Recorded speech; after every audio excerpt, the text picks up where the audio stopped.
ready to. Oh, okay, so I go back and, all right, you want to call the meeting back to order? All right, we can start around the table with board reports. Is there anyone who's done eating who would like to go first? I will. Finish eating.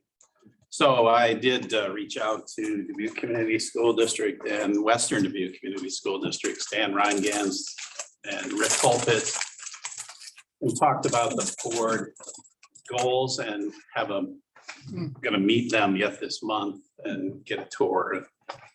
I'll report what they have input. They're both really nice gentlemen and they'll be helpful and they'll tell us stuff. I also periodically talk to Pam Yoakum. I thought I'd do the same thing with her, as although I just read she might run for governor. You guys heard that? I haven't talked to her about it. The only other thing I thought I'd say is, I know some of you know I'm involved in the Catholic schools in the Dubuque area. And so we're getting, I have that meeting tonight at 5:30 in Dubuque. So when I leave here, I'm gonna hustle to that meeting. But, you know, so I've been getting a lot of emails as the board chair there on the mask thing. And the archdiocesan lawyers, and I think Des Moines diocese lawyers have said that the injunction doesn't apply to non-public accredited schools. It only applies to public schools. Have you heard this yet? And so if we're I'm just telling you what I heard.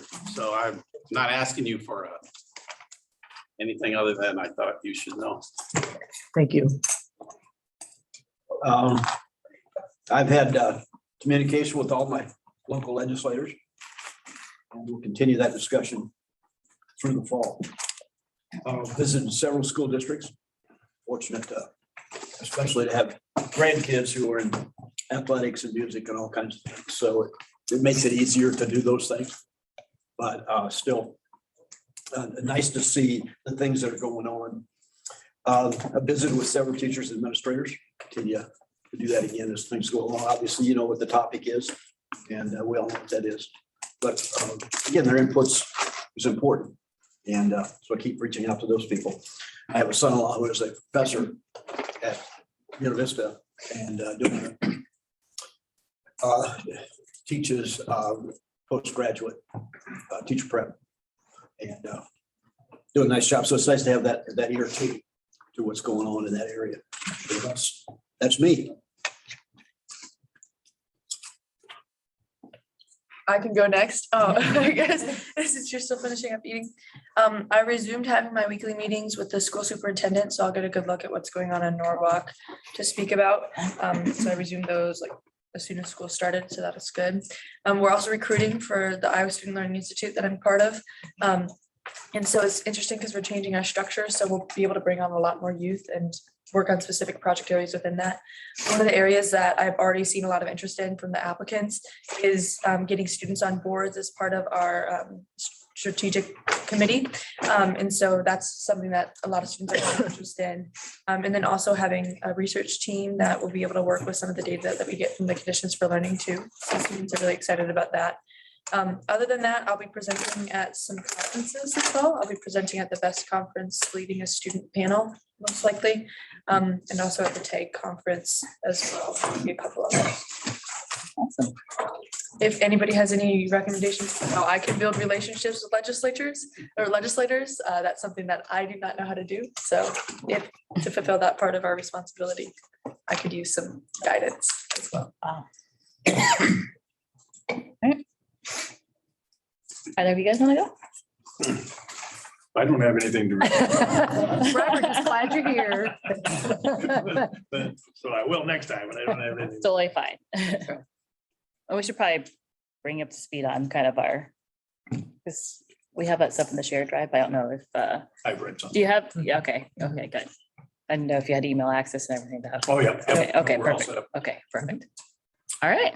I've got a couple things. I always talk with a couple superintendents before I come to every meeting, usually the day or two before, and one of them brought up a question about how computer science class could be a real tough one for medium and small schools to have certified people.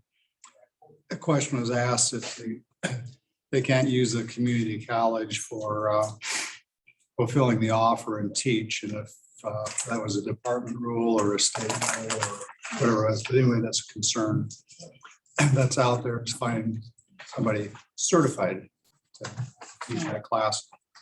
The other thing I have going on personally, well, the other issue obviously is the mask, and that's back on the local school boards, and it's very passionate on both sides of the issue, so it's going to be interesting to watch what happens there, and who knows, maybe the appeal will make things worse or better, who knows, in the future. I have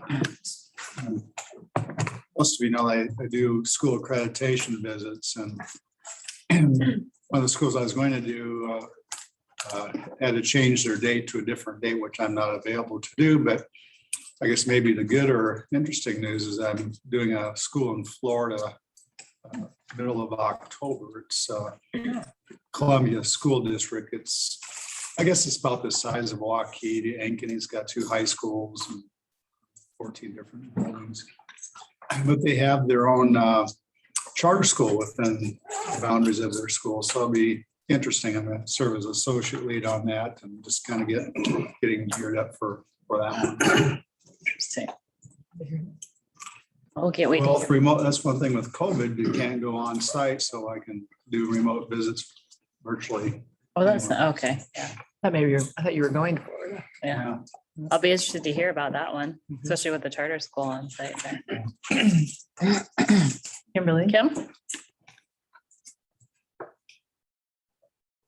We're in the season of back to school. So in August, there was a couple of back to school bashes, and one of them had 1,500 students. So that was really great to participate with that. And then we had I was able to do a welcome back walk here in Des Moines at an elementary school with United Way. They get volunteers together, and you go actually to the students' homes and welcome them back, remind them of the new teacher meeting. And then they also you put yard signs. So the sign would say something like, I am a, whatever the team mascot, the school mascot is. And those kids want those signs. And so it's a really great start of school spirit. Then I was able to meet with Dean Wise and welcome. They had a function for new freshmen School of Education educators. And they are so bright and so excited about starting the school year. It was on the day before the first day of school. And so that was on a Sunday. So I was there with some other community organizations. And then the last thing is I have an opportunity to present at the Iowa Talented and Gifted Association in October. So it's been very busy, but this is the season to be out there and connect. So thanks so much. Awesome. Thank you. Mike? I can hear you. Or you did? Yeah. Oh, yeah, you did. Sorry. I guess it's me then. So NASB annual conference is coming up for anyone who wants to attend. It's going to be virtual. Registration is open. You should have all received an email. I'm not sure if you have, but I can add you to the list. Did I get one on that? So National Association of State Boards of Education is a national association that supports state boards of education. So they're a great resource, and they have a new member institute, which you can attend next year. It's in the summer. I'm not sure if it'll be virtual. Prior to it being virtual, it was in DC because that's where they're in Alexandria. So stay tuned for that. But they're a great resource. So we can get you added to their email list. I'm not sure how that's done, but I can talk to Carolyn. You see. I'll go ahead and forward it. They should have an updated list, but I'll go ahead. And Oh, forward okay. them the email. Yeah. So their annual conference is coming up. So if you want to register, if people register for that, I think the fee is $125. So it's way cheaper than actually going. So go ahead and register. I think you have to, the process is usually in the past, I think we pay for it and then we send an invoice to Carol and then we get reimbursed by the state. So it's going to be on October. I believe it might start on is it 7th through the 9th or 6 through 8. So it's a Wednesday through a Friday. I've been invited to speak on a panel. So after Secretary Cardoza speaks, then they're going to have some state board chairs. And so I've been invited to speak on a panel with some other state board chairs. And so it should be a pretty good conference. So again, it's virtual. So if you can attend part of it or like a half day or a whole day or, it might be worthwhile. And they have different concurrent sessions. So you can choose what you want to go to, but the keynotes are pretty awesome. So besides that, I haven't done any of my things I'm supposed to do. So I will start working on that. I'm the worst one here. We Alright. just started. All right. Okay, thank you. So now, Yep. Davenport, so. I will- okay. Okay.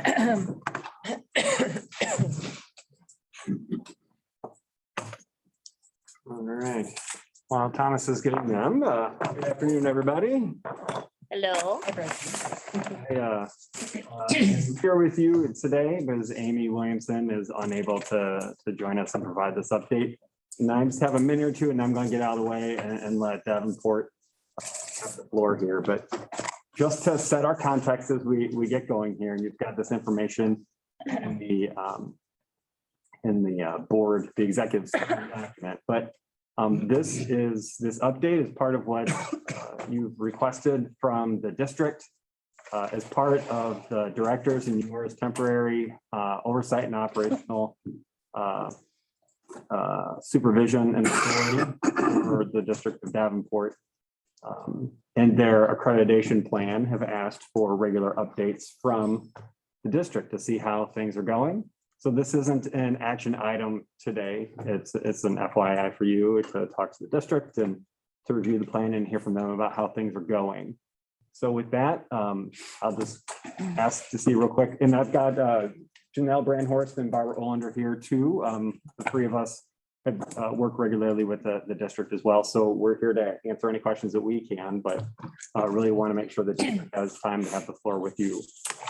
Before I step aside here, any questions for me before I give the floor to Davenport?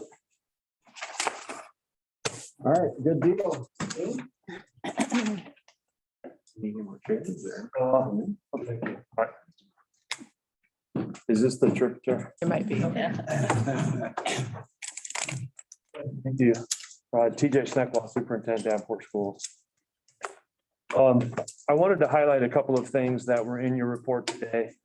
Good afternoon.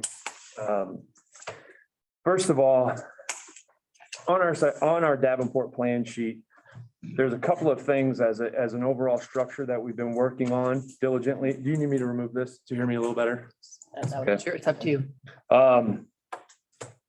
The two main focus areas that we are working are early literacy and PBIS. And the vehicle that we are utilizing to implement that is a collaborative structure with Mississippi Bend AEA, the Department of Education, and Davenport Schools. And so what we have is we have a team of people that are utilizing the following cadence to implement something, to implement the key initiatives inside of our district. The first one is we have a planning committee. That planning committee puts together the next right thing to do inside of Davenport. And then that planning committee reviews that with a teacher calibration team. And it has teachers from pre-K all the way up through our senior level classes. Once the teacher calibration team reviews that, we have a leadership group. We have a group of administrators that review that. And the thing that we're looking for is, do we have the infrastructure to move forward comfortably? And is the pacing the exact right fit for how to move forward, particularly in a pandemic when we're short resources and things are very difficult? Knowing that we have to continue to move forward in the key initiatives in our plan. From there, the professional development, the next steps go to what we call as a leadership academy. And that leadership academy consists of the administrator and the key leaders in the building that are going to help carry that initiative through that has been vetted that way.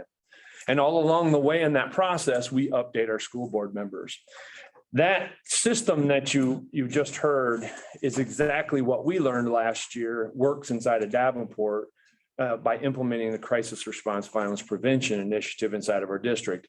That's what we found to be successful systemically.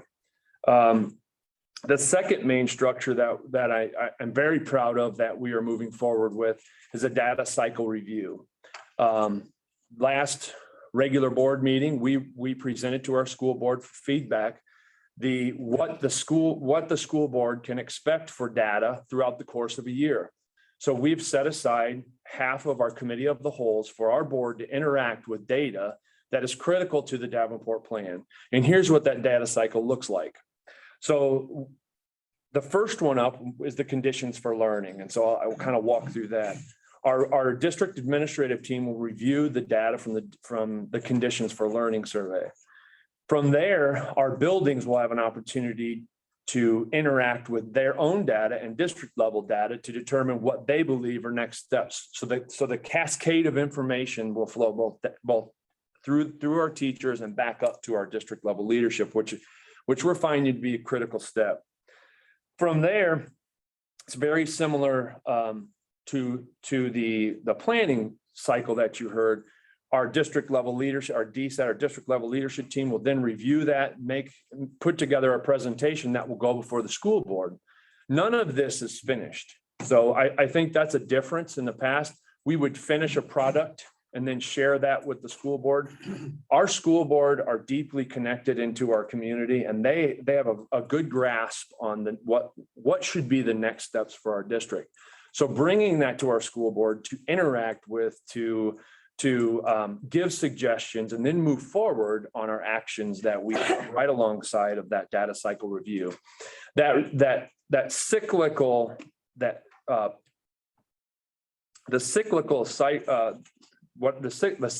I just described, is something that's going to move throughout the course of a year that will incorporate all aspects of our data.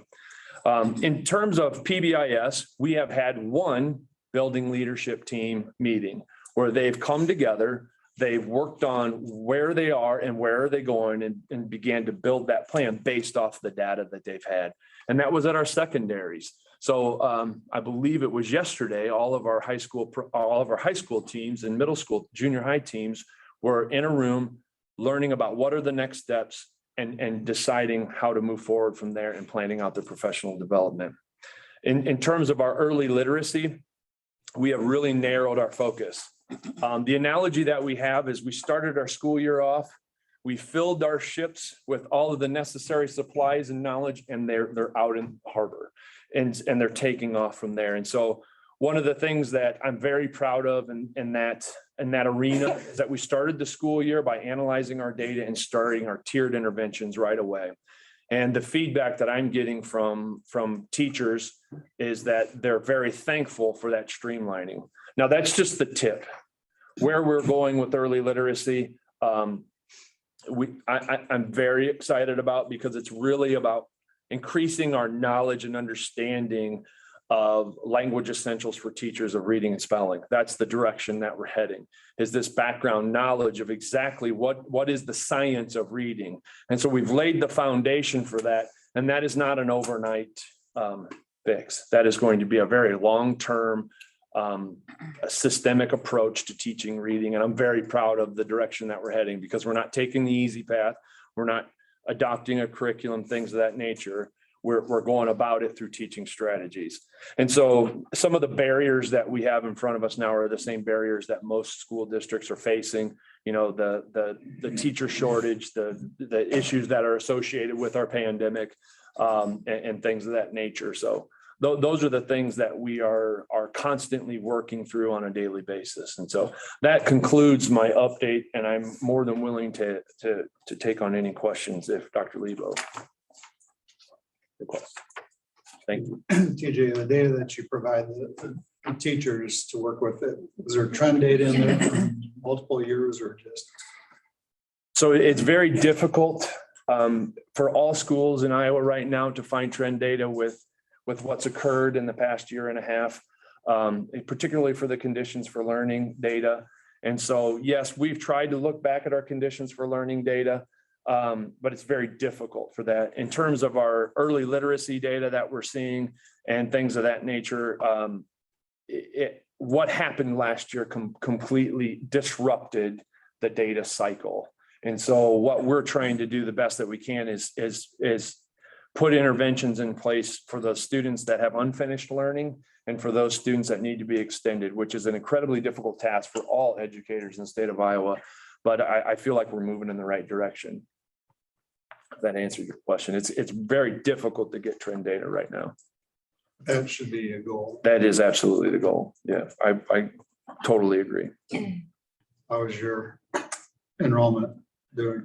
Our enrollment is preliminary. The open enrollment data, we have 157 students as of Monday that have open enrolled out due to the change in legislation. And we're currently tracking our enrollment from there. But in terms of what we projected to have occurred and have built our budget for this year, off of which I'll have to give major kudos to Gary and Kevin on that we're really close to what we projected. And so we built our budget off of those projections. And so as the year continues to go along, until March 1st, people can continue to open and roll out. So that has a potential impact on us that we had difficulties budgeting for. So On with the counterpart in Waterloo, Jane, and her interpretation is that open enrollment can even go to the last day of school. Jane and I have had many conversations about that as we're trying to decide the best ways to move forward with that. With your open enrollment out, has it been younger kids or? It's been a mixture, to be honest with you. As we look at it, we're looking at mainly where, from the pockets of where are they coming in? Some early childhood, before students start the open enrollments, there's some continuations of families, middle schools. I would say our fewest would be, off the top of my head, I believe, is at our high schools. They're already ingrained in the programs and things of that nature. So TJ, sort of looking forward to the time in which you're not on the agenda. But you are too. I bet you really are. What are the barriers, the biggest barriers for you right now? I mean, we've been on this thing meeting after meeting after meeting. I mean, is it COVID? Is it time? Is it resources? What are the things that really are holding you back from getting this thing on our agenda? Well, the tasks and the items, the topics that you see in the Davenport plan that sits before you, this is our plan. They're going to take time, but I'll tell you, we've never been more committed to move in the right direction. So we are going to accomplish the things on that sheet. There's no doubt about it. And we have reestablished our relationships with the AEA, the Department of Education. We are rebuilding trust and all of those things, and we're absolutely heading in the right direction. So the biggest barriers that we are having right now are when you build a school structure and you build, say, for example, you have a school that has the principal and the counselor and things of that nature. Well, COVID has such an impact on that because it's really important that we make sure all of our classes are covered. So if the principal has to cover and the counselor has to cover, well, now all of those programs that are there to support students have to go on pause because the most essential part is ensuring that our students have their core instruction every day. So that's been one of the biggest problems that we have. And that is a workforce hiring. We're competing like crazy against and I know that's nothing new that any of you have heard. That's a statewide issue, but that's one of our major barriers to accomplishing that. For example, the new learning that needs to occur, the leadership academies that I talked about, we might have to cancel some of those in the future and find an alternative way to do it because we can't pull people out of the buildings during the day. And so the learning will occur. It's just in the fashion that we normally do it, to where our educators can come out of the building and strictly focus on the new learning that must happen. So I would, and our enrollment and our financial issues that we must and we will continue to focus on due to enrollment. And those are some of the major issues. Now, I believe that we offer outstanding programming and and things inside of Davenport that make us very attractive, and we will start telling that story as well. So I would say that those are some of our major barriers right now. And I would imagine I would be speaking for many districts across the state in that arena. I mean, going off of that, like our principal was covering our Spanish class this past week because so many of our teachers are out sick and a lot of students are out sick too. So I think that, like you said, it's a common problem that school districts are facing. I had one follow-up question. So you talked a lot about what you were going to be doing with the conditions for learning data. So what are some specific things, like you're going to, the district administration team will review, then the buildings will help find next steps. What are some of the things that they're reviewing? What kind of next steps, like, are you looking for them to make based off of that data? So I know finding that data is very hard in these past, like I did a research project and like you said, it's very difficult. yes, that's an excellent question.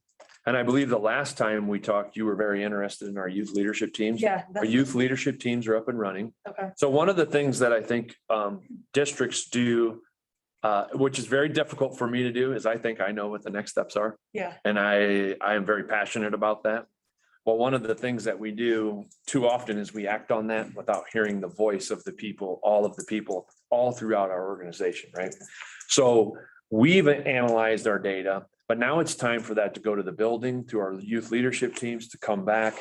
And so say, for example, if it's adult to student relationships or it's student to student relationships, an excellent intervention might be implement Mentors with Violence Prevention and implement it with Fidelity.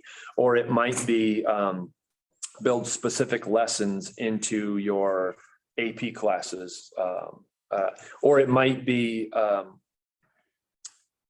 you know what, we have a lot of conflict between students. So what kind of conflict resolution programs can you put on the front end and allow students to access? All of those things would be great programs to help mediate or improve your goals in terms of the conditions for learning.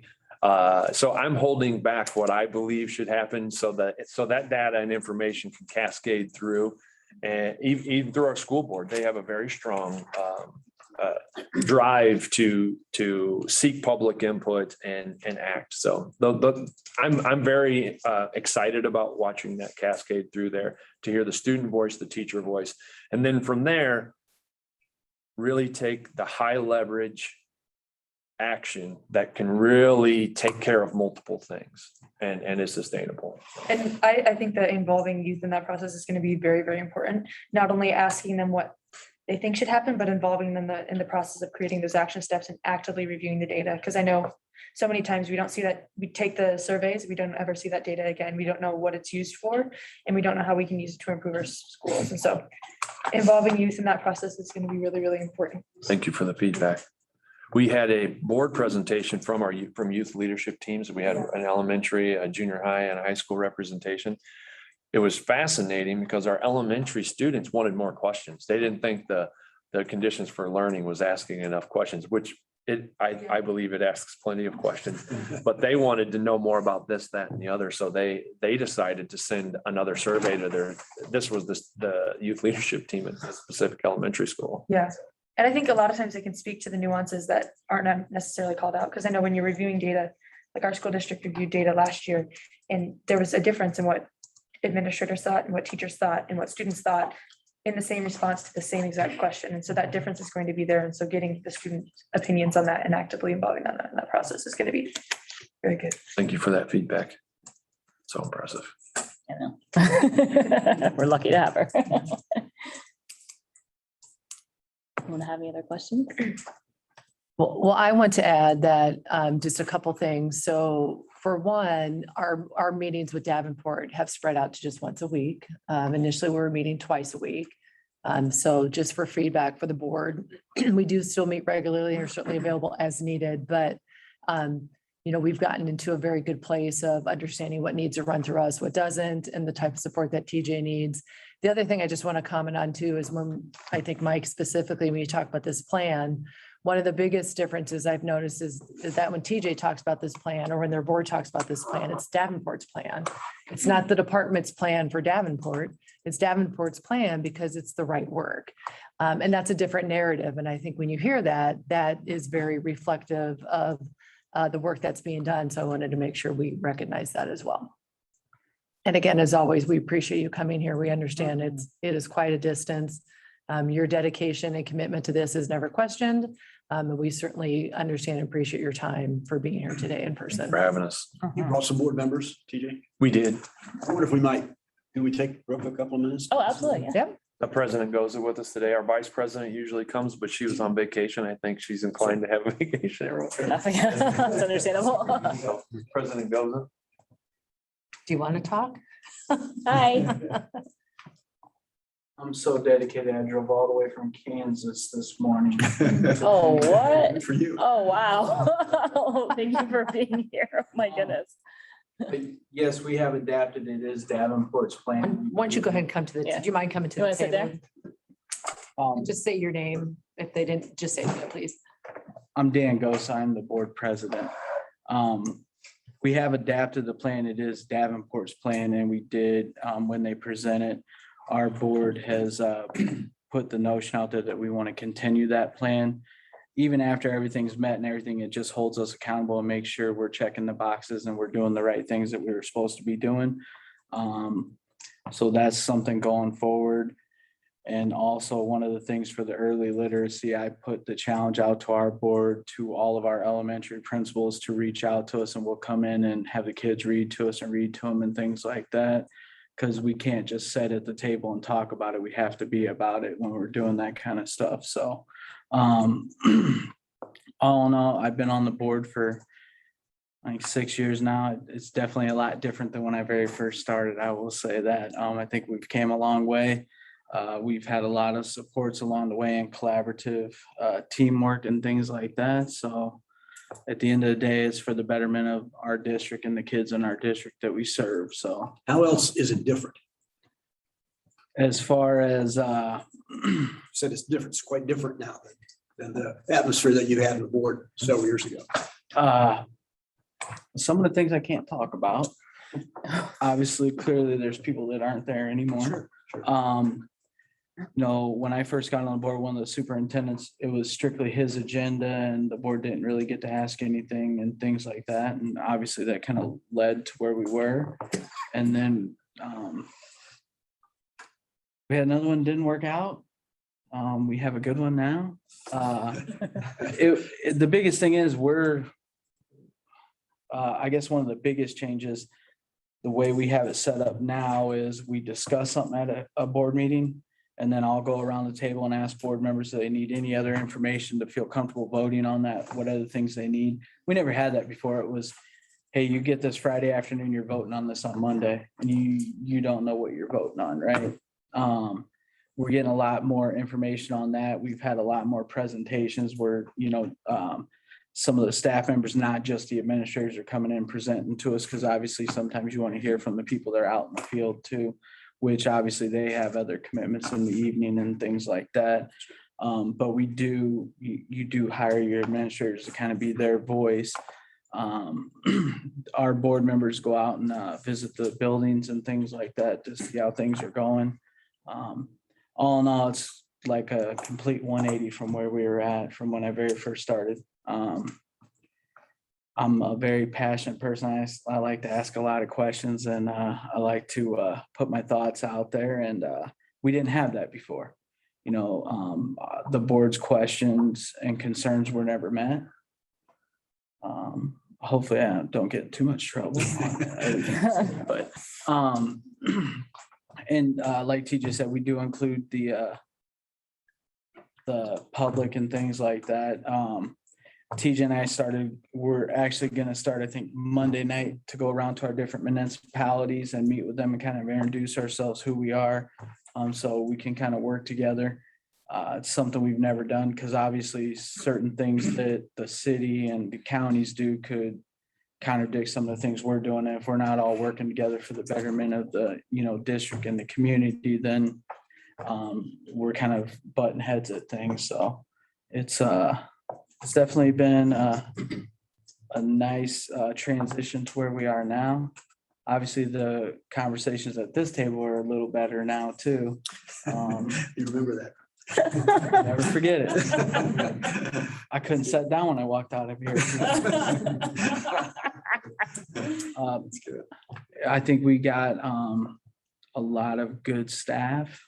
I just think the message needed to come from the top, and the board obviously supports the superintendent in a lot of those things. And I think with the new cabinet in place and the new structure, and we actually have people out in buildings making a difference, it is a little different when you have some of those people tell you that they should be out in the building to make that change. And then when you actually put them out in the building, and then they complain about that.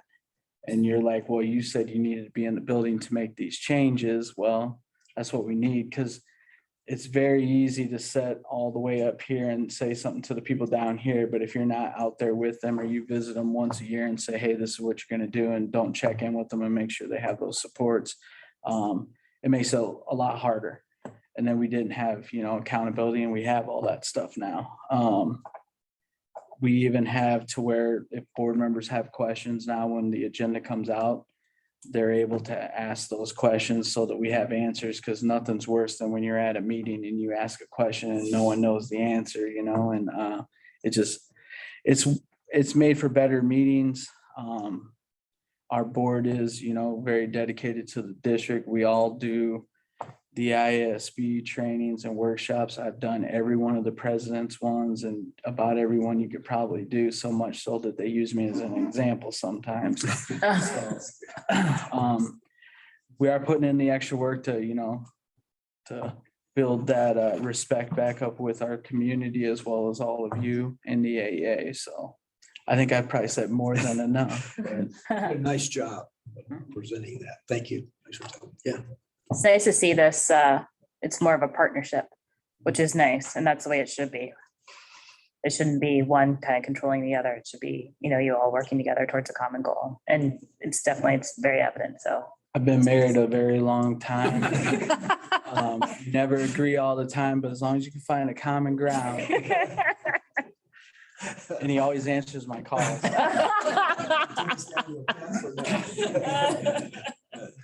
So you're saying your wife doesn't always answer your call? Sometimes. Good job. Thank you.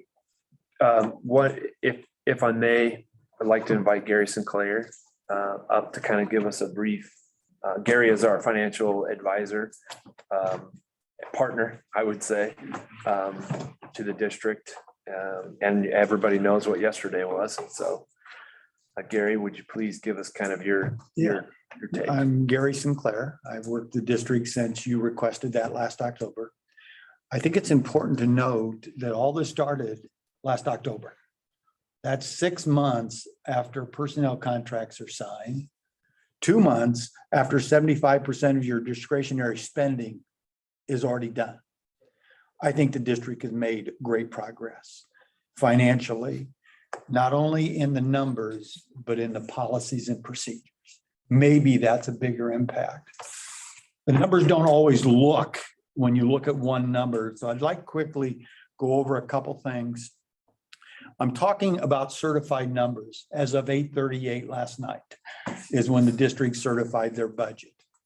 In 2019, the district ended the year with a negative $12 million unspent balance. Last year, they ended with a $2 million balance. When all things are done, certified numbers, we believe we'll end this year at 8.3 million. And plus the things that the district has done.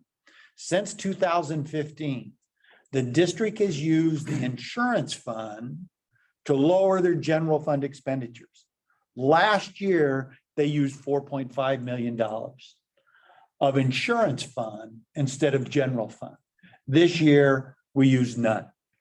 So the district's general fund picked up all of those expenses. Those are probably the biggest things. Procedurally, we've got a handle on maybe the thing that was causing the biggest problem, and that is management of personnel.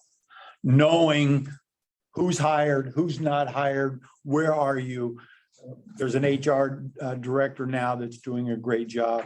Kevin and Lisa are doing a great job. Now, there's a lot of discussion about, well, the SBRC's got to approve a couple things in this. The special ed deficit, the English language learners. Without those things in the budget, the district is $22,000 positive. Now, on a $192 million budget, that's pretty close. But it's something we did by design. Actually, 24 hours after you asked me to be involved, I told the district that we would not be positive without the special ed deficit. And it's a shall approve, and we believe the SBRC will approve it. Without that, we're very, very tight. But we're very tight, I think, doing better practices.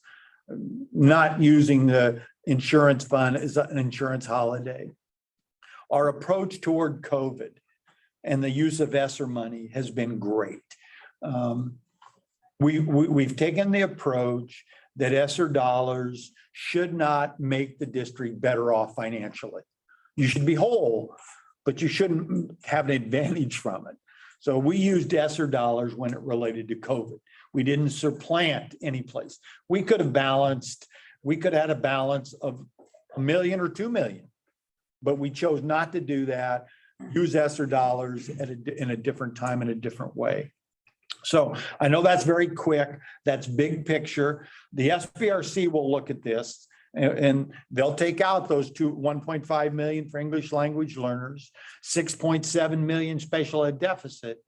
But if you take them out of the spending side, they're still, the authority side, they're still in the spending side. So really you need to consider them both together. So unspent balance, we think 8,324,000. Without special ed deficit in EL, it's going to be about 22,000. Now somebody said, well, that's sure not very much, but it's a lot better than negative 22,000. Our special ed deficit is of extreme concern. We really have got to do a better job and get a handle on that. It is really high.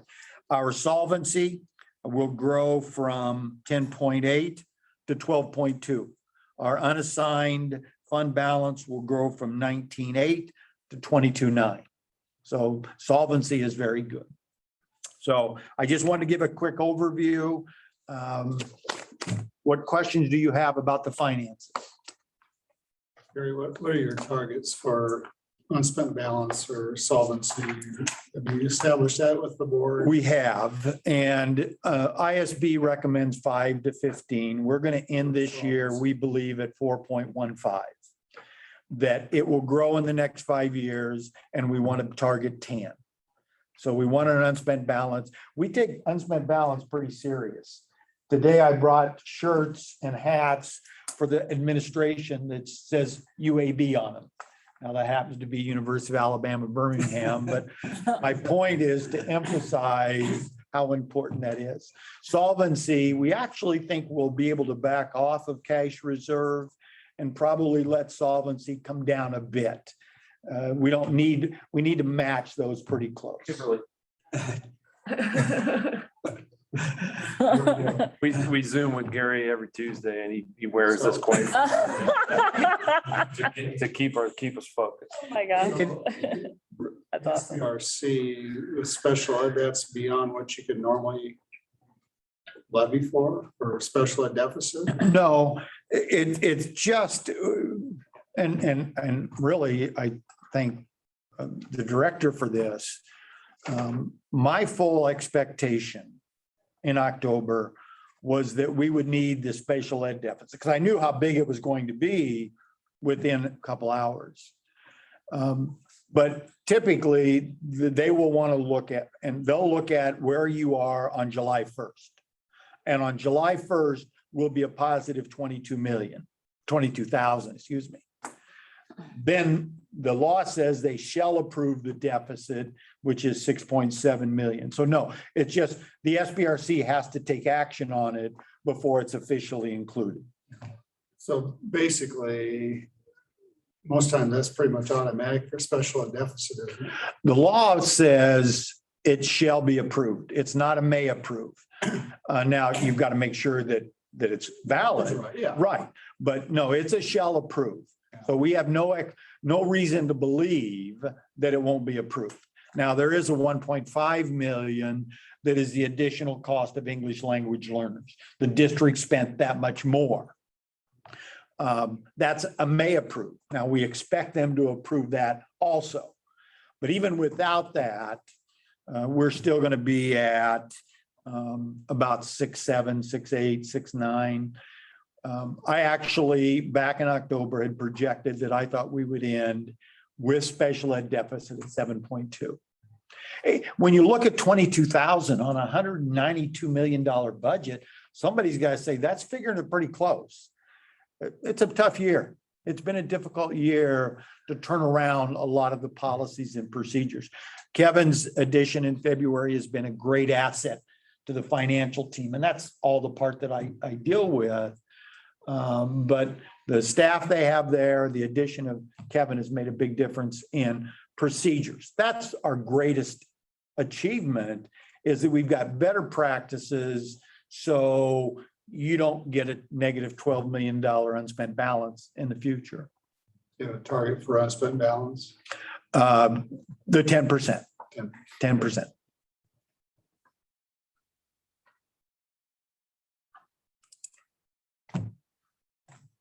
Any other questions? Thank you. Thank you, Gary. Thank you very much, TJ. Thank you for allowing us to come speak. We're driving all the way here. So in November, we're gonna do review. There'll be a recommendation and an action item in November. Yes. Go get them. Yeah, do a separate time to go out. Thank you very much. I did that. God, it was nice. Try. the public sector. Thank you. Oh.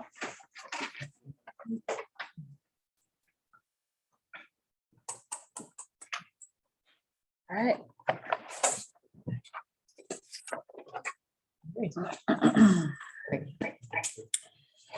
Somebody's, oh, it's you. I'm sorry. Yeah, I hadn't turned everything off. Like, we see you though. Okay. All right. How Iowa Educator Preparation Programs to prepare educators for equitable instruction update.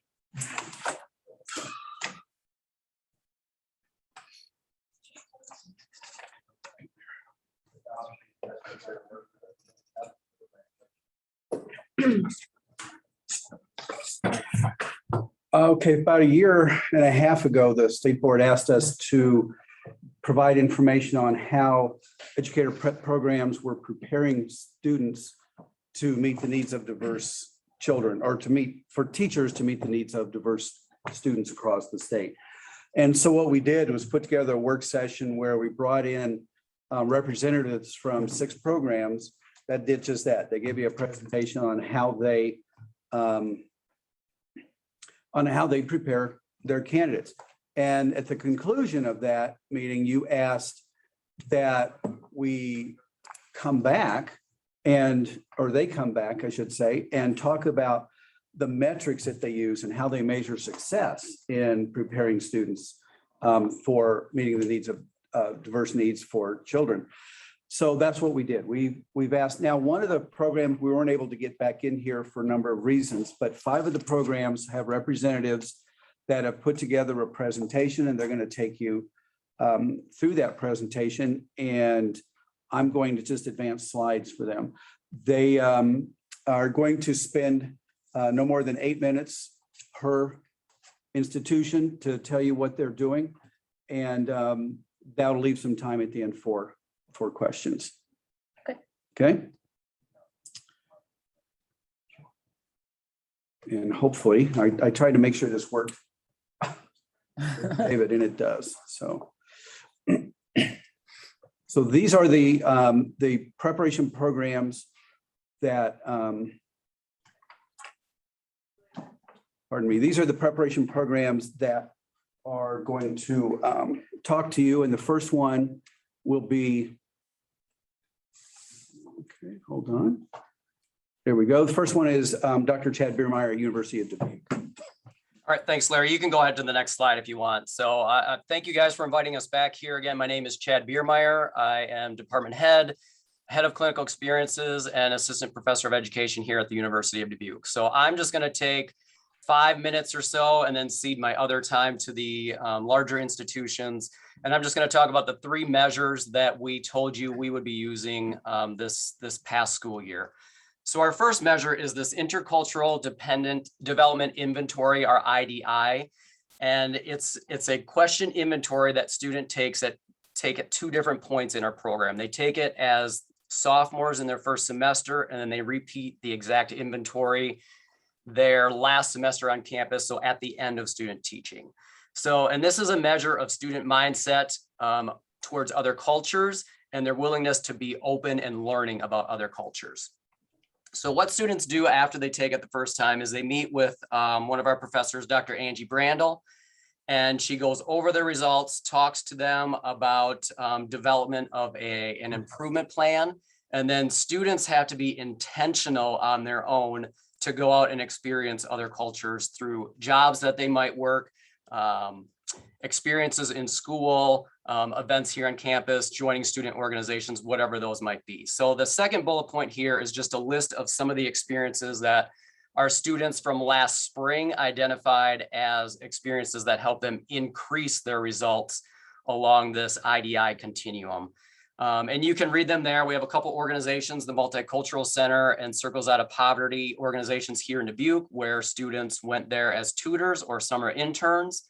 We had some students serve as tutors in our Academic Success Center here at the University of Dubuque for our Saudi students. And then we have students that go ahead and join organizations here on campus and attend all meetings, not just go to one meeting and then never go again. So results, as Dr. Brandel had shared with me, 1/3 of our students showed a significant growth along this continuum. So there are 5 different descriptors. So significant growth is from one descriptor to another descriptor.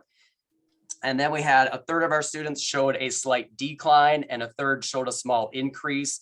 So that basically just means that they didn't go up on the descriptor or on that continuum or down, they stayed about the same. All right, Larry, the second slide, please. Our second measure was the in-task and disposition evaluations. So we developed newer evaluations based on our 2019 accreditation visit. So in the summer of 20, we developed these forms and then we piloted them last year in the 2021 school year.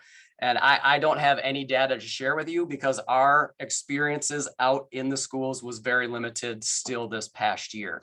Especially here in Iowa, schools were not welcoming our pre-service teachers into the school. They would only welcome student teachers. So we were not able to send these evaluation forms out to any teachers except our student teachers that were out. So just using that limited data, we didn't feel we could share that at this time because it was so limited. Due to this current pandemic, we also had to cancel our trips to Aldine, Texas, Cleveland, Texas, Columbus, Ohio, which are communities that have high minority populations, very low income areas. We were not able to go on those trips last year. And our limited experiences our students were able to get, we actually had to cross the Mississippi River to go into Illinois. And there was one school there that was willing to allow our students to go in and do some practice teaching before student teaching. So that is continuing for us right now. Like we're very limited on schools that we can get into. So we're hoping that that changes here shortly because schools are going to reevaluate that here in about a month. So last slide, please, Larry. And then our portfolio, which has been in place for years and years. I've been here for 9 years and this portfolio has been used way before that time even. So in the portfolio, we use InTASK Standard 2 learning differences or learner differences, which can focus on gender differences, cultural differences, learning abilities, physical disabilities, any type of difference in the classroom. So again, their pre-student teaching experiences were limited. So this portfolio information comes from student teachers only. We have 2 faculty members that score this portfolio. And in this standard, our students scored 3.4, an average of 3.4 on a 4.0 scale. So here again, they're demonstrating competency in understanding learning differences and then how to develop instruction to meet student differences or student needs in the classroom. So I appreciate your time. That's all I have. So I believe I'm going to turn it over to Leah and Mark from the University of Iowa. Thanks. Great, thank you. I'm Leah Plackens, and I'm the Department Chair of Teaching and Learning, and I'll be presenting the first two slides, and then Mark McDermott, who's our Associate Dean of Teacher Education, will be taking over. When I presented last year, I talked quite a bit about the process that we went through to arrive at 4 actions, focal actions for our program. And so I'll share these, and then we'll talk a little bit about some of the progress we're making and some of the measures we're looking at. But I do want to mention that in February of 2019, we invited an external organization to come and do a critical equity review of our teacher education program, which was incredibly valuable. And they shared the results with us in the fall of they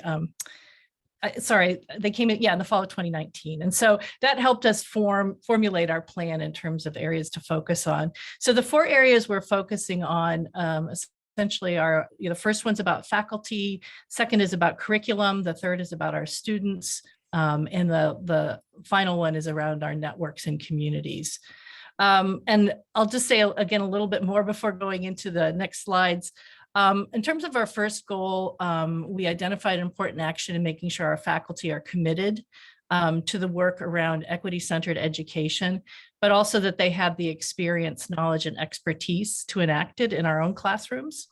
Our second action is focused on our curriculum and revision and mapping to understand how our students are learning and experiencing, self-reflecting, building knowledge around equity-centered and culturally and linguistically sustaining pedagogy.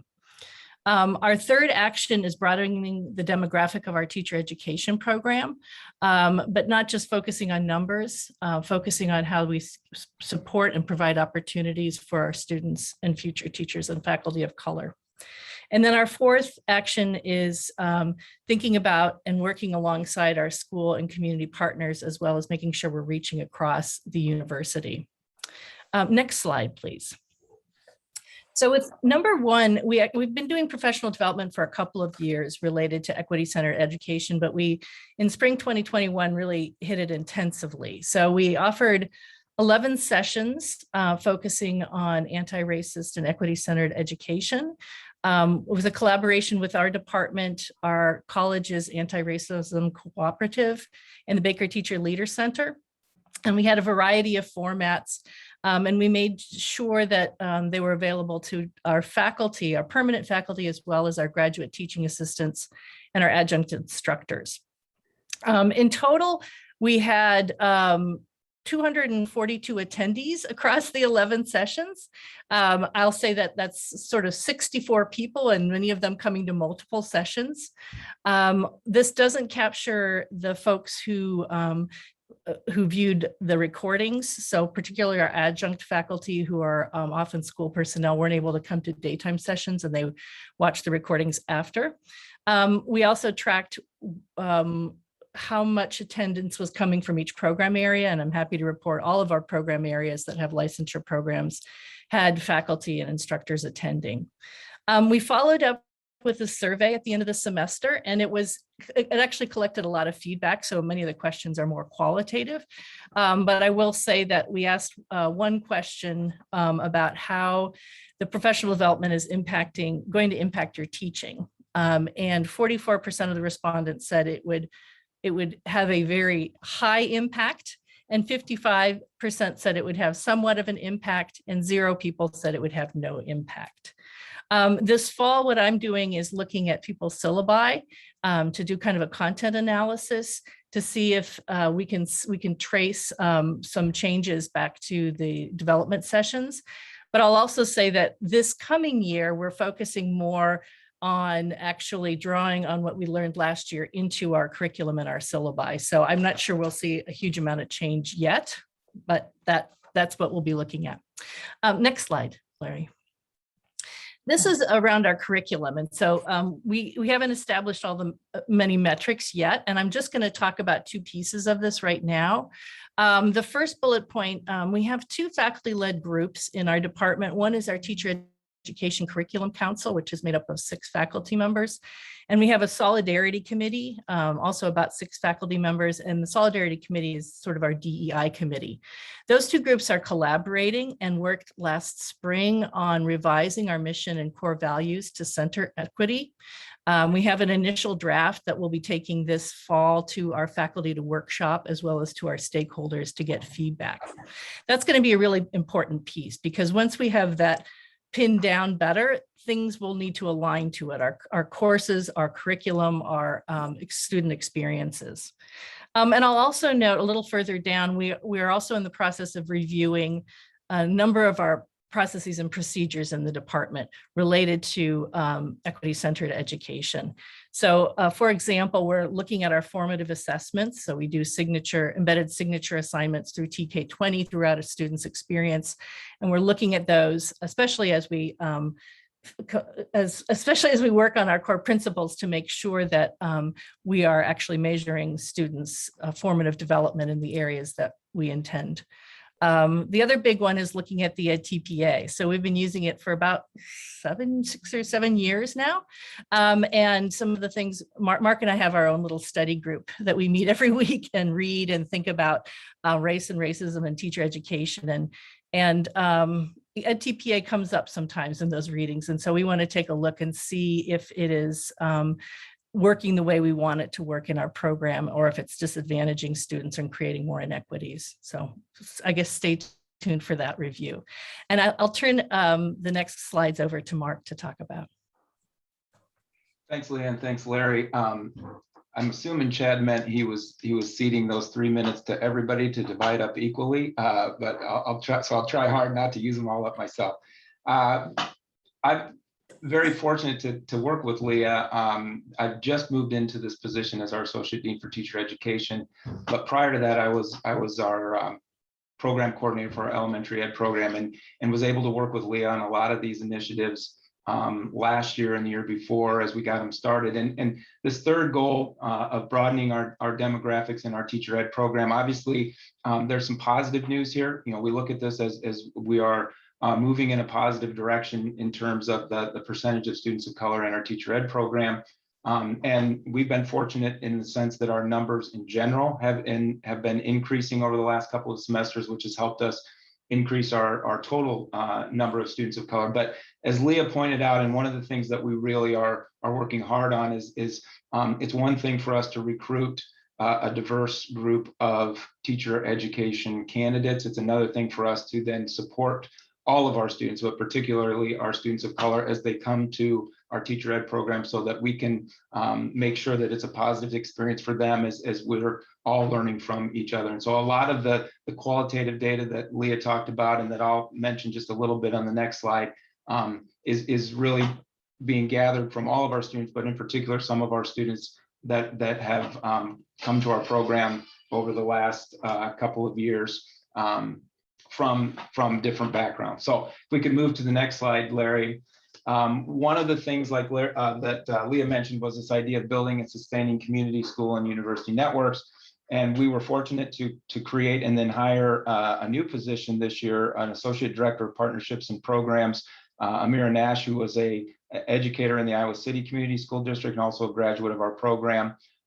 She's come in and started in August, and she has helped us work with facilitating and developing some of our connections with our partner districts and our K-12 stakeholders, but also with our students. And she's working very hard to, again, find ways to connect and have groups meet and discuss their experiences in our program, but then collect that information, that qualitative information, and helping us use that from an analysis and evaluative perspective for our program. We have a really strong collaboration with Kirkwood that I'll just mention on the next slide.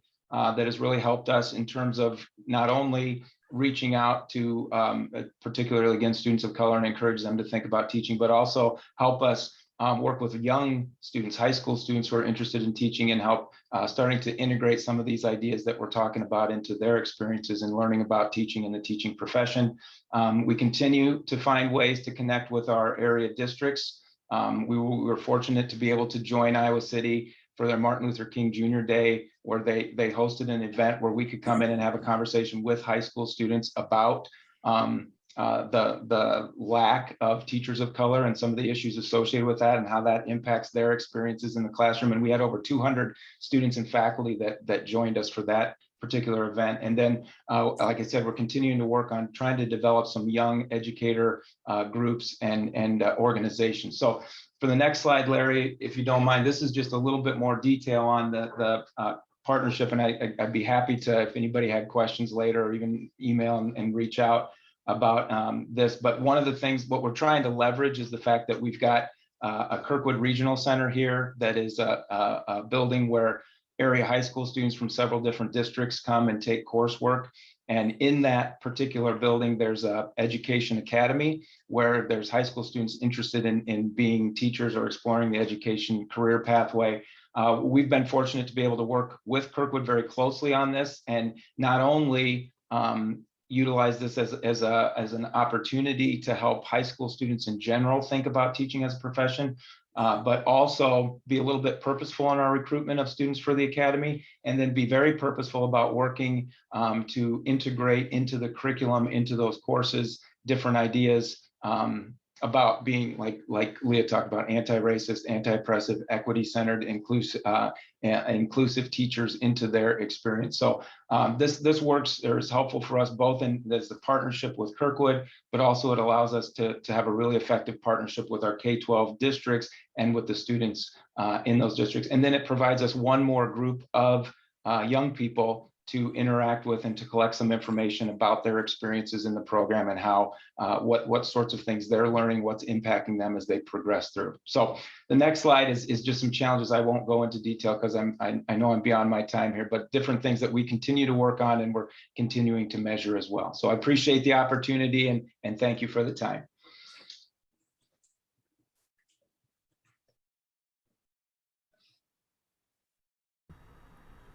All right, well, thank you. It's a pleasure to be with you all today. I am Ryan Wise, and I'm representing Drake University School of Education.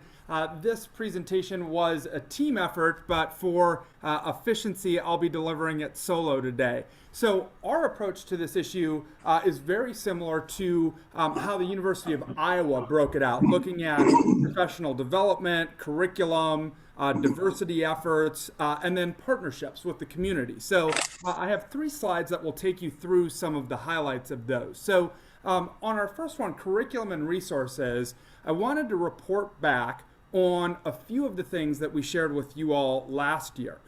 So the first item there, we overhauled how we teach our first course, our Introduction to Education, that all of our first year students take. And we were just starting this process last year. And what we did is that the Associate Dean and I co-teach this course.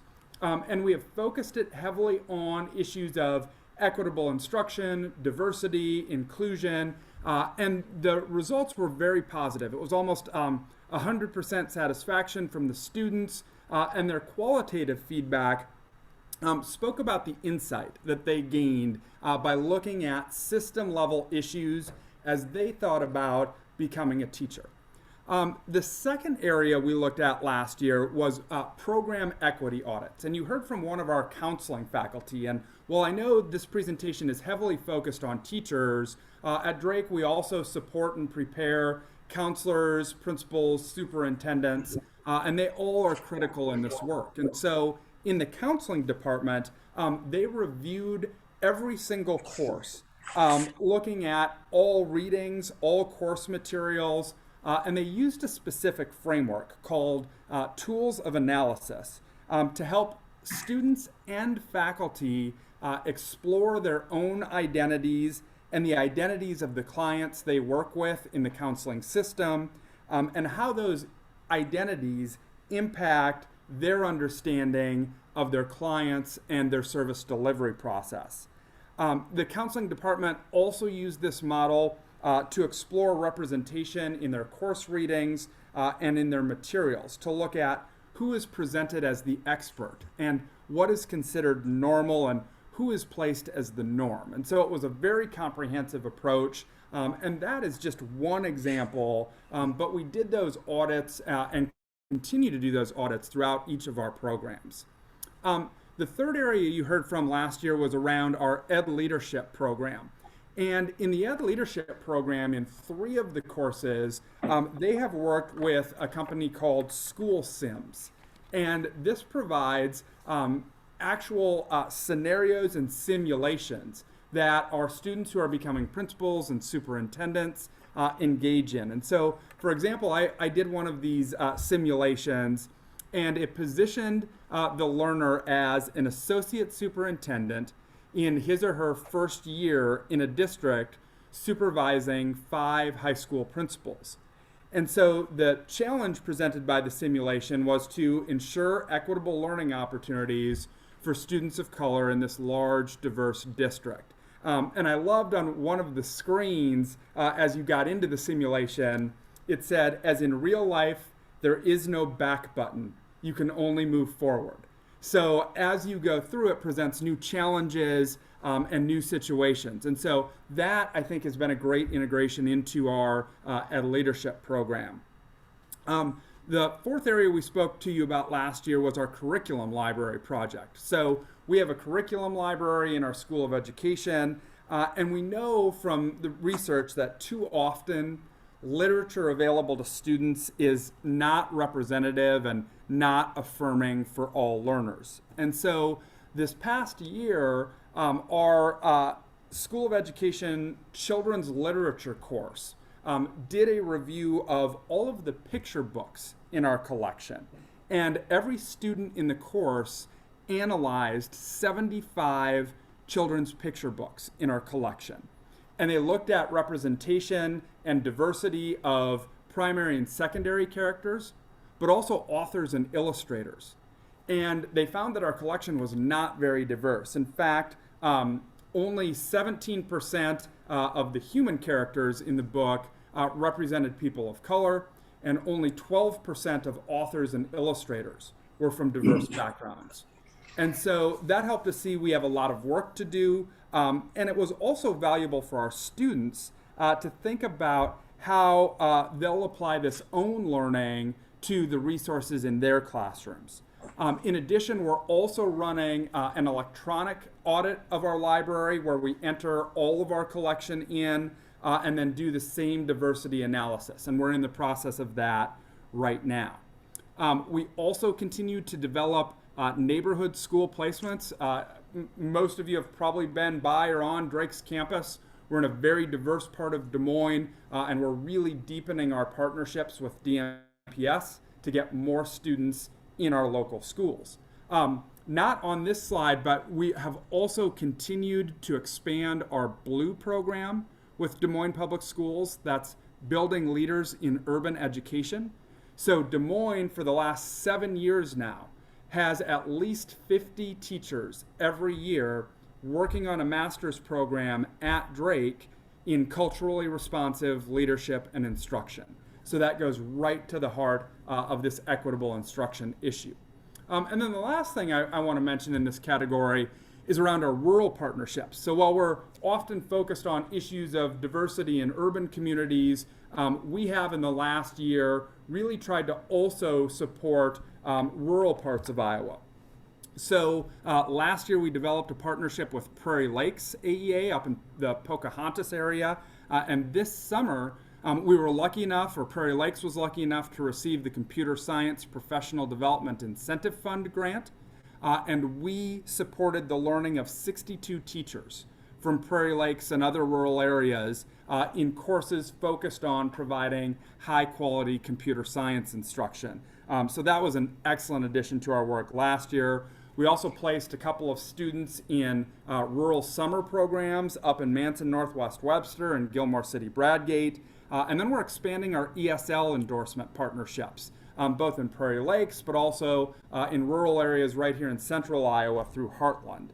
And then finally, we're in the process of developing 2 master's cohorts to serve teachers in rural parts of Iowa, in north central Iowa, in the Mason City area, and we're in development of one in southwest Iowa in partnership with ISEA.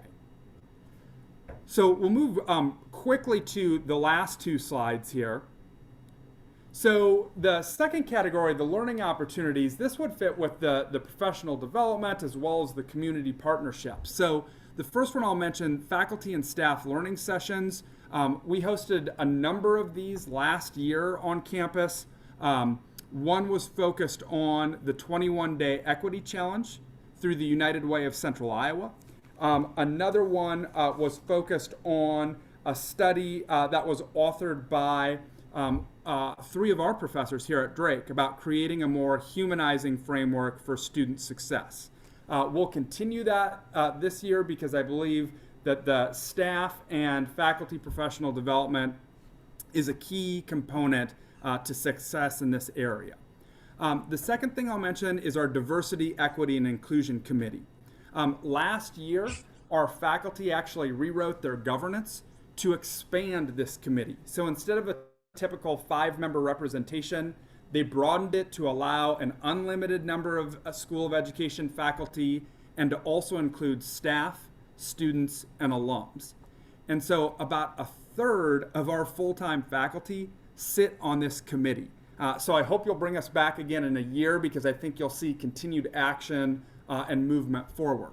We also launched last year a Students of Color mentoring program, which we opened to all students of color in the Drake School of Education. We had about 8 students join last year, but we're going to expand that again this year. And then lastly, I'll mention our community partnerships. This has been a major focus and one will also grow in the year ahead.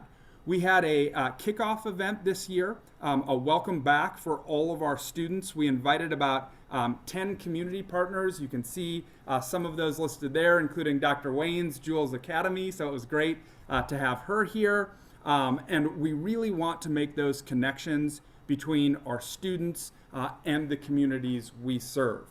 I'll also mention we're looking forward to hosting DMPS's Dream to Teach program on campus in February to build those connections with high school students in Des Moines.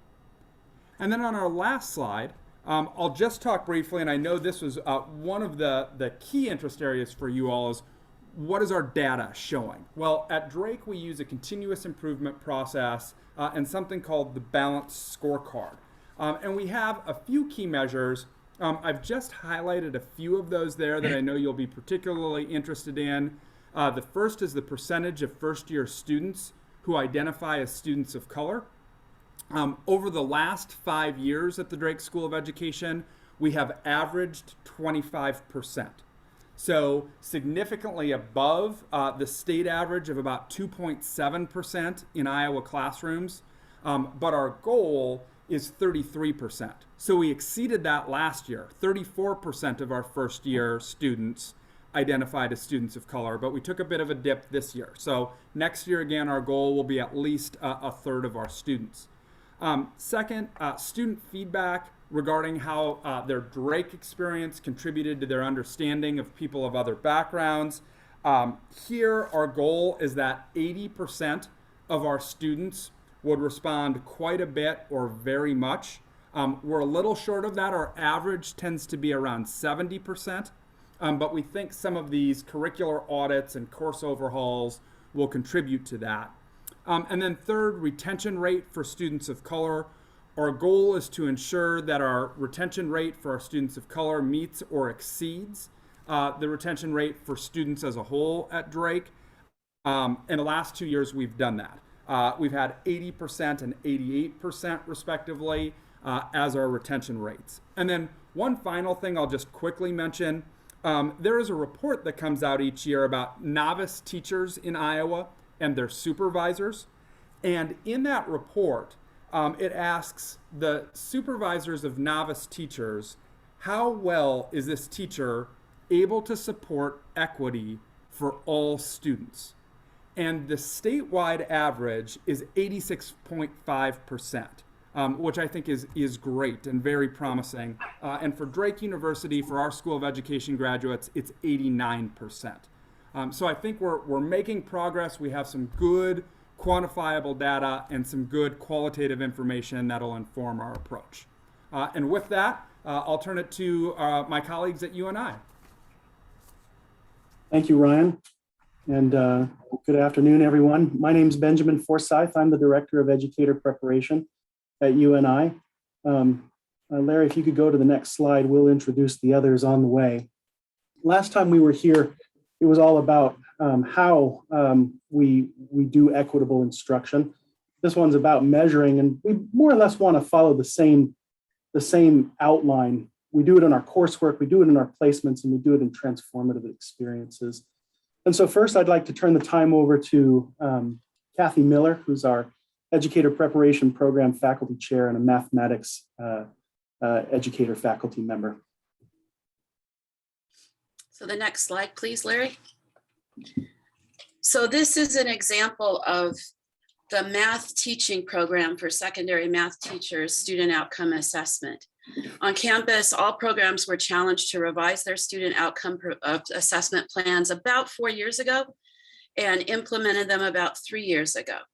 Since the campus and the EPP program both have belief statements and learning outcomes related to equitable instruction for our teacher candidates, these programs are going to have outcomes like this that we investigate. Next slide, Larry, please. So there's two measures that we use in the student outcome assessment process. One is direct measures, where we collect artifacts from senior level courses. We develop a rubric, we test it, and we make sure it's used by at least 2 faculty members to evaluate the rubrics. The scale on the rubric is from 1 to 3. We expect scores between 1.5 and 2. These averages look awful, I know that. But remember, this is the first time that we're using this new program, and we don't think we picked the right artifacts. So we need to do some work to measure this outcome more effectively next time we write a report focused on this one. Next slide, please, Larry. We also use indirect measures to try to triangulate what we find with the direct measures. And 3 years ago, we changed the final field experience our teacher candidates have prior to student teaching, so that the rubric used there is the same one as student teaching. That means they're comparable. From these years listed, you can see that the score of 3 being minimally expected has been exceeded. So this looks better, and we have work to do on the direct measures. I'll turn it over to Tamara Powers. These rubrics are part of our larger assessment system she'll discuss. Next slide. We feel it's essential our teacher candidates participate in diverse field experiences to make sure they're well prepared to work with all learners. To accomplish this, UNI purposefully places teacher candidates in a variety of school settings throughout their preparation program. For example, we partner with schools in rural areas, urban and suburban, again, partnering with schools varying numbers of students with eligible for free and reduced lunch. This specific placement data for these field experiences is maintained to ensure we are continually reflecting and measuring the quality of the field experiences our students are receiving. In addition, UNI uses a field experience evaluation form to measure how well our students are prepared for equitable instruction in areas such as learning development, learning differences, and learning environments. Next slide, please. UNI's current data management system, the United system, has limited capability. As a result, UNI recently has made the choice to transition from United and implement the Anthology Portfolio database management system. This transition will allow UNI to overall better serve our students and stakeholders. Anthology Portfolio will be used for the teacher education application process, to maintain all course and field experience evaluations, and then to gather our placement data for field experiences across our university. Having this database with this capability will allow our students to build a portfolio of all of their resources with all of their experiences. But it also provides UNI with the means to use the compilation of this data to measure students' growth, not only with one course or one field experience, but really to take a look at and measure the growth over the course of their entire teacher preparation program. Benjamin? Thanks, Tammy. If you could go to the next slide, Larry. So it's not just measuring to see how we're doing now, but we also measure to see how we can transform. And I only picked 2 here. There could be a longer list, but we run these listening sessions with an eye towards change with our students, and also a series of data days where we bring a large swath of faculty, administration, and staff together to consider ways that we can improve. One of the three main ways that we've been looking closely is diversification of our faculty and students. And I know that other units today have talked about this. We've made marginal gains in the number of minoritized students that we have at UNI, but it's clear that we have a lot of room to grow here, and that continues to be a large focus on what the College of Ed and then the greater educator preparation is working on in the years to come. I want to turn the time over now to Dr. Matt Townsley, who's one of our Ed leadership faculty members. Yeah, thank you very much, Benjamin. As you know, as State Board of Education members, we have new statewide leadership standards this year for principals and superintendents in Iowa. And one of them is explicitly focused on equity, inclusiveness, and cultural responsiveness. Now, in the previous iteration of the school leadership standards, as you may already be aware, there was not an explicit standard dedicated to this. And I tell you what, our school leaders, our future school leaders at UNI are already knee deep in this work. Just this past Monday, Dr. Jones, the Director of Equity from Ames, and Dr. Rourke-Horn, the Executive Director of School Administrators of Iowa, were guest speakers for over 40 future principals. And I'm told they spent over an hour just talking about what it means to lead in this area as future principals.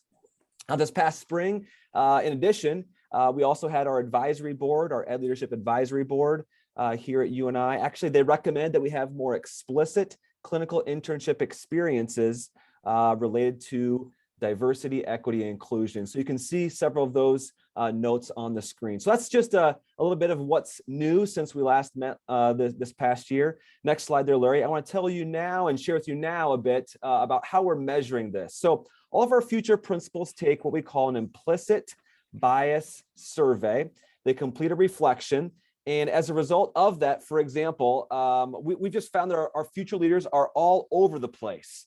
Some of them, it's more about an awareness phase, and others are there like clapping their hands, hoorah, and super excited. They want to jump on the train that Dr. Jones and Dr. Horn have shared with them already in their coursework. And so we know right now, just based upon where our school leaders are at, that they are at a lot of different places.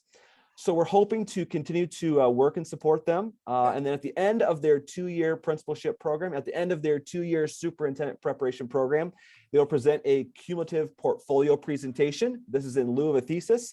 And as a part of that, we asked them to provide artifacts on each of the statewide school leadership standards. And so we're looking forward to seeing cumulatively their growth and their evidence of documenting this area of their leadership. I want to end with a quote from actually Dr. Horn at School Administrators of Iowa. He shared this with our future leaders.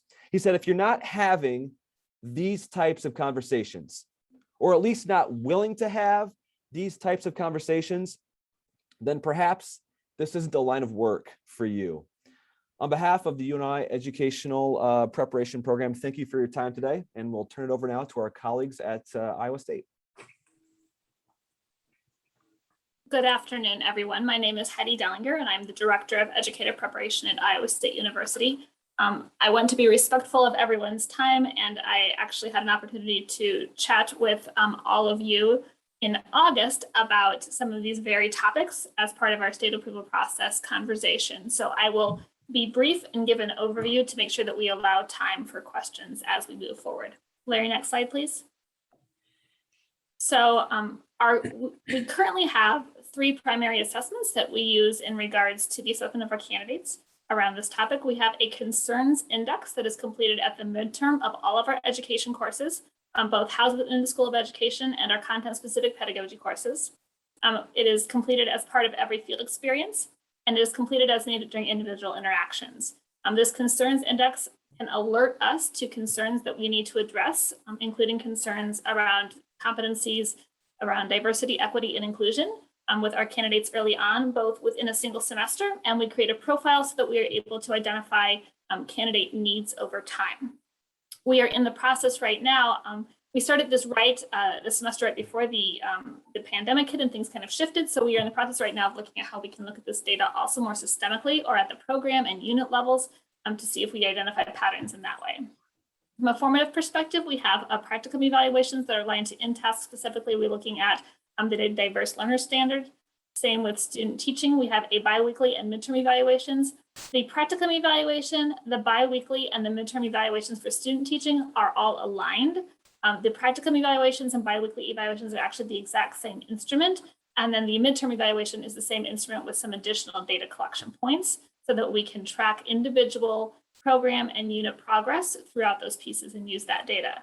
Again, those were starting to be implemented right the year the semester prior to COVID-19 hitting. We have continued to collect the data as our candidates have participated in virtual practicum experiences, but we are wanting to collect more in-person data before we make any significant decisions with that data because it's been somewhat artificial in nature in the way that that was collected.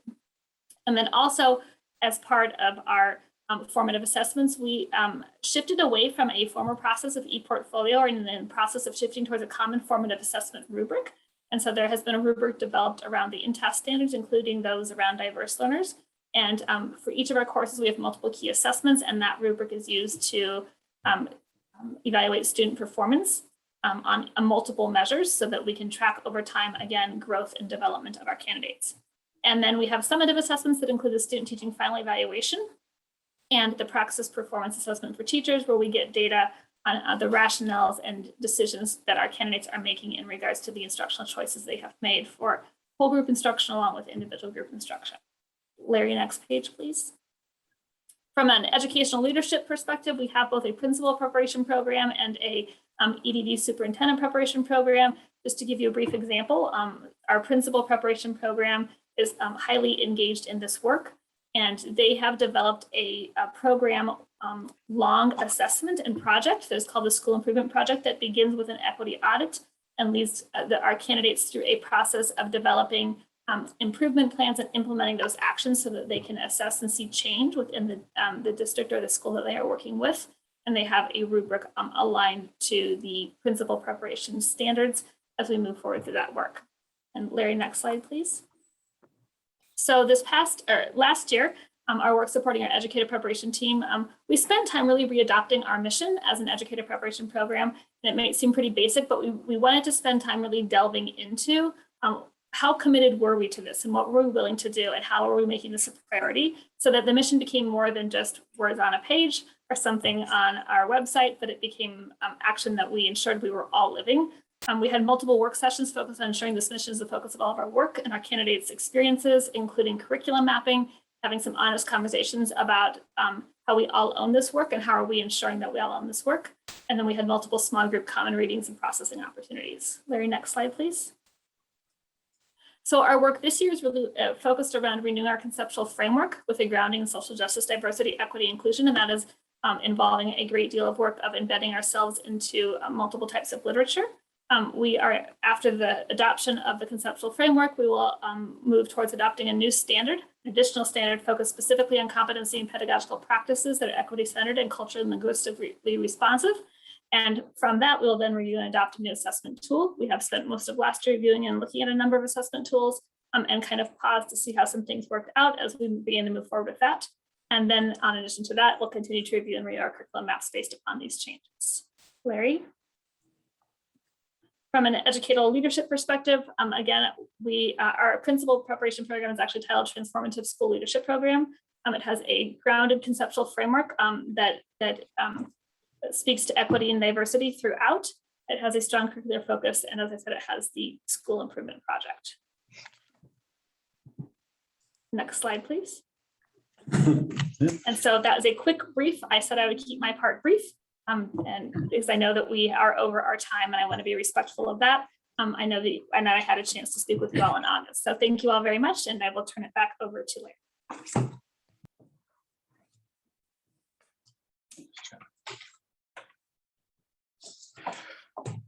Questions?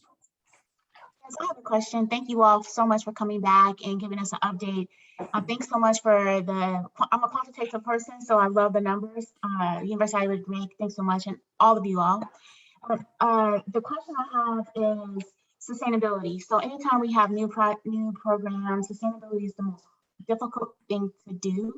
Not much so much of a what are you going to do about sustainability, but please keep that in mind of how to sustain your progress and your improvements.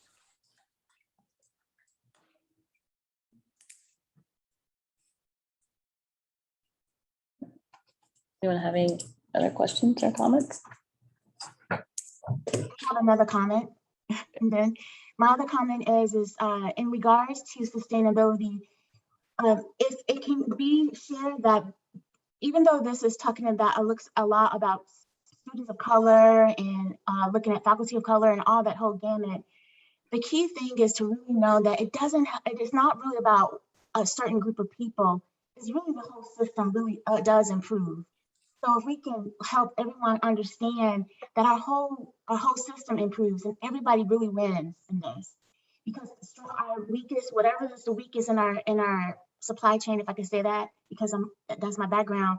We notice there's if you give that 1 week, you're only strongest your weakest area. So if we really strengthen that, then the programs become so much better. So that's the really key thing, is that nobody loses out on these improvements. Thank you. Thanks, Kim.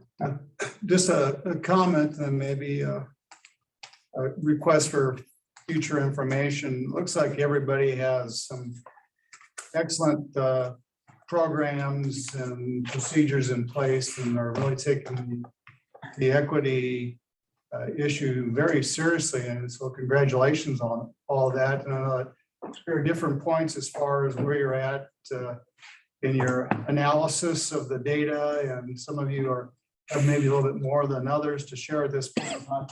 I guess I'd be interested in future years to touch base with you again to see how your numbers have changed or not changed over the years. I know anytime you implement something new, it takes a while to show some results, and so maybe at a future time when you have something to report back as far as good, bad, or indifferent, it'd be nice to hear back again. But congratulations on your work and thank you for the job that you do. I would agree. Thank you for being here today. This is, it's nice to hear a follow-up on how these are being implemented and how you're tracking this. I agree. I think it would be nice to hear in the future years how things are going. I don't know if we can do this annually or what makes sense in terms of the data, but it would definitely be nice to receive updates in the future and see how you guys are progressing. This is so important to our goals that I think annually would be appropriate. I think that's good. I concur. I concur. Thanks, Kim.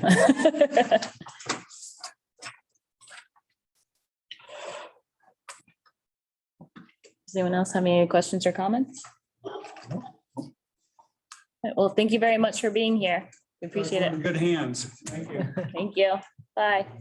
Bye, Ryan. Good to see you. Miss you. Good to see you too. Take Yeah. care. Take care.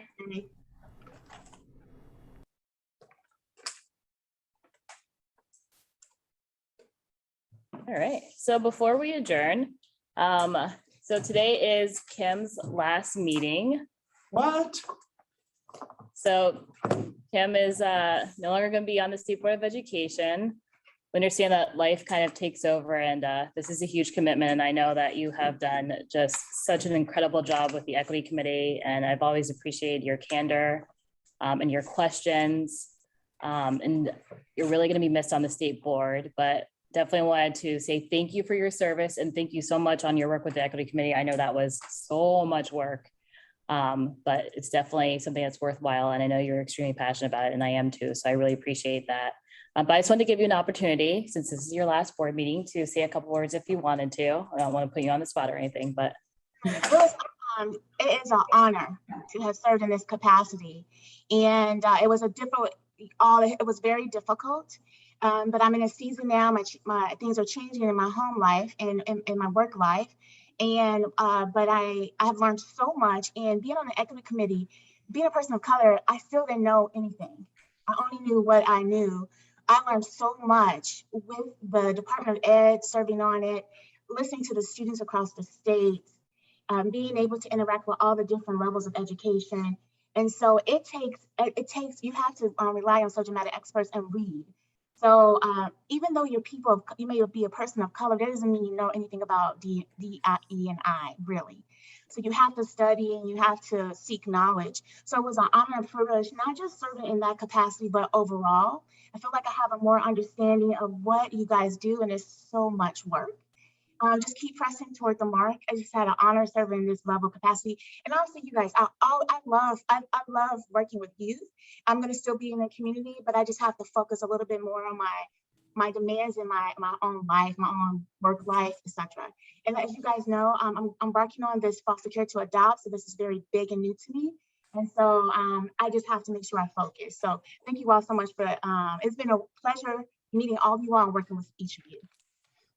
Thank you so much. We understand that and good luck. Yeah. And I just want to say to you, thank you, Kimberly. And I know, it is a difficult decision. We have so many talented people, willing and able to serve, and recognizing that, when you can't give it what you need to, and understanding that balance. I know that's hard, but I really commend you. And I look forward to being engaged with you in future work. Like you said, you're still part of the system and you've played such an important role in our work. And I really appreciate the time you've given to the board. So thank you. Thank you. Kim, this is Mike. I just again want to thank you too. You're such a bright and talented lady. I have been so impressed in the depth of the conversations that you and I've had. You're going to miss that a lot. So best wishes to you. Whatever you do, those folks will be fortunate to have you. Thank you. Thanks so much. I'll see you around. This is not goodbye. This is not goodbye. Promise. I can't even give you anything. I know. We're not like, maybe we can do what we did before and have the celebration again. Yeah, have you come in. Yeah, we'll have to have you come in so we can give you. We'll see each other. I have no doubt.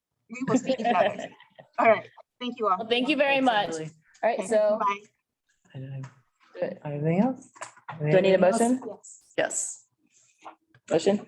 I move we dismiss. There, second. Thank you. All right. Meeting is adjourned. Oh, all in favor? Opposed? Motion carries. Okay. All right. Thank you very much. Thank you, everybody. It's good to see all of you. Drive safe. And we will see. What's the date of the next one? November 17th. November. So Wednesday, right? Yes. I'm sorry. You cannot engage with the board right now, please.